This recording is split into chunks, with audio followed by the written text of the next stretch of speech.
من حمص عاصمة الثورة، أرض الشهداء والأبطال، إلى السوريين في كل مكان، كل عام وأنتم بألف خير. عيد فطر سعيد على الجميع. نعيش ثاني عيد فطر بعد التحرير، بعد سنوات من الصمود والتحدي. اليوم نحتفل بالعيد بعد معاناة طويلة، ولكن بحمد الله تحققت إنجازات كبيرة بفضل صمودكم جميعا. التركمان هم جزء أصيل من هذا الوطن، حافظوا على هويتهم وتراثهم ولم يتخلوا عن أرضهم منذ بداية الثورة.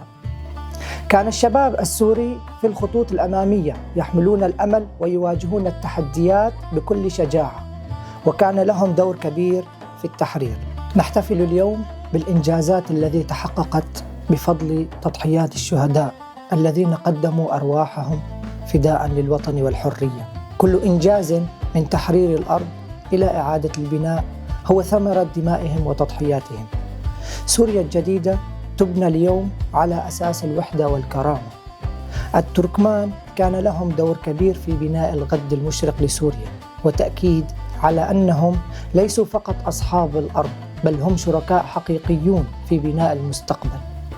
لقد ساهموا جنباً إلى جنب مع باقي الشعب السوري في إعادة بناء ما دمرته الحرب، ويواصلون المساهمة في إعادة الحياة لكل جزء من أرضهم الحبيبة سوريا. وحدة الشعب السوري هي قوتنا، وبتعاوننا نستطيع بناء سوريا المستقبل التي يتطلع إليها الجميع، سوريا الحرة الموحدة التي تضم جميع أبنائها.